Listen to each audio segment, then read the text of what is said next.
Salam sejahtera untuk kita semua. Pelajaran Sekolah Sahabat dengan tema utama Surat Efesus, pelajaran keempat, bagaimana Tuhan menyelamatkan kita. Selasa, 18 Juli. Kini dibangkitkan, diangkat dan dimuliakan bersama Kristus. Tetapi Allah yang kaya dengan rahmat, oleh karena kasih-Nya yang besar yang dilimpahkannya kepada kita. Di sini dengan dua kata yang kuat, tetapi Allah, Paulus beralih dari potret sedih kehidupan masa lalu para pendengarnya ke realitas baru yang dipenuhi harapan yang menandai kehidupan mereka sebagai orang percaya. Dalam arti apakah orang-orang percaya berpartisipasi dalam kebangkitan, kenaikan, dan pemuliaan Kristus? Kapan hal ini terjadi? Kita telah melihat bahwa Efesus adalah surat yang dipenuhi dengan Kristus yang menyoroti keakraban orang percaya dengan Kristus. Dalam Efesus 2 ayat 5 dan 6, Paulus memperluas tema ini dengan menggunakan 3 kata kerja majemuk untuk mengungkapkan kebenaran yang menakjubkan bahwa melalui inisiatif Allah, orang-orang percaya turut serta dalam pengalaman keselamatan yang berpusat pada Mesias, Yesus.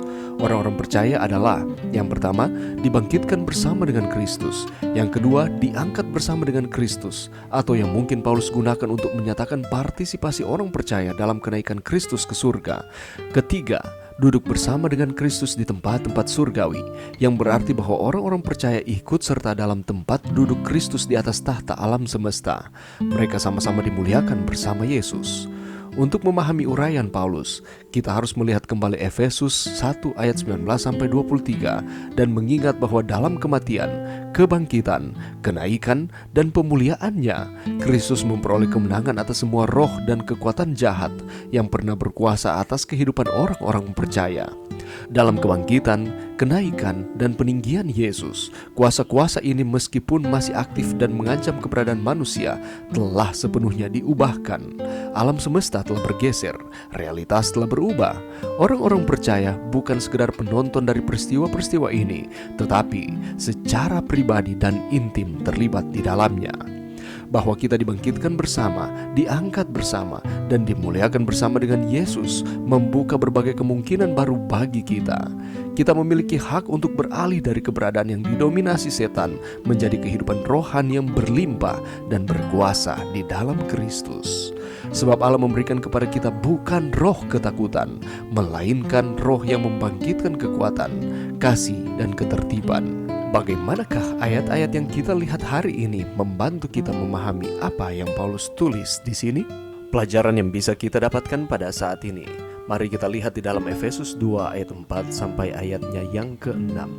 Tetapi Allah yang kaya dengan rahmat, oleh karena kasih-Nya yang besar yang dilimpahkannya kepada kita, telah menghidupkan kita bersama-sama dengan Kristus. Sekalipun kita telah mati oleh kesalahan-kesalahan kita, oleh kasih karunia kamu diselamatkan. Dan di dalam Kristus Yesus, Ia telah membangkitkan kita juga dan memberikan tempat bersama-sama dengan Dia di sorga.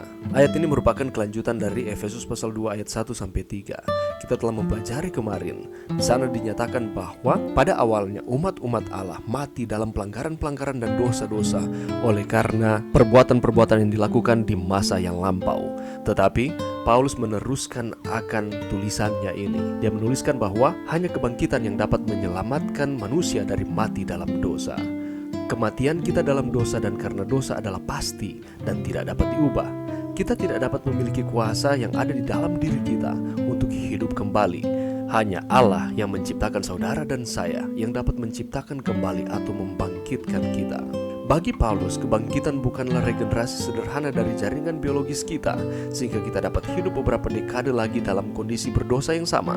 Sebaliknya, gagasan Paulus tentang kebangkitan adalah pelarian total dari kuasa dunia yang merusak dan dari kuasa dosa. Keyakinan Paulus akan kebangkitan merupakan jenis atau kualitas hidup yang lain, hidup yang kekal. Kuasa pembaharuan yang unik ini dimanifestasikan dalam kebangkitan Kristus dari kematian dan kemudian diberikan kepada kita dalam arti bahwa Allah mengundang kita untuk berbagi dan mengambil bagian melalui roh dalam kebangkitan Kristus. Kita adalah orang-orang percaya, sama seperti dengan umat-umat Tuhan yang dinasihatkan Paulus di Efesus. Orang-orang percaya adalah dibangkitkan bersama dengan Kristus, diangkat bersama dengan Kristus, dan duduk bersama dengan Kristus di tempat-tempat surgawi. Yang artinya bahwa orang-orang percaya akan ikut serta dalam tempat duduk Kristus di atas tahta alam semesta. Mereka bersama-sama dimuliakan bersama dengan Yesus. Dan ini bukan karena usaha-usaha dari manusia, tetapi ini semata-mata pemberian Tuhan. Yang tadinya kita berdosa, tetapi kita diampuni, kita dibangkitkan, diangkat, dan dimuliakan bersama-sama dengan Yesus. Saudara dan saya memiliki hak untuk beralih dari keberadaan yang didominasi oleh setan menjadi kehidupan rohani yang berlimpah dan berkuasa di dalam Yesus Kristus. Oleh karena Allah telah melakukan segala sesuatu untuk saudara dan saya melalui anaknya Yesus Kristus.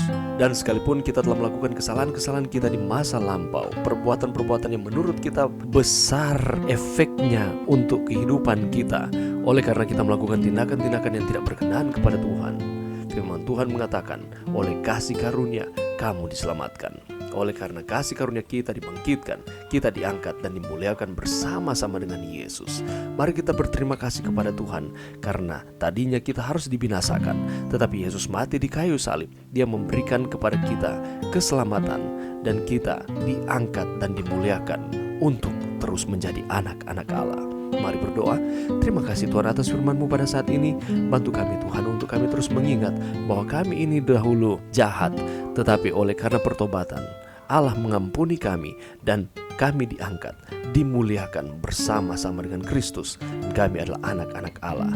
Bantu kami untuk kami terus setia kepada Tuhan. Ini doa kami di dalam nama Yesus. Amin.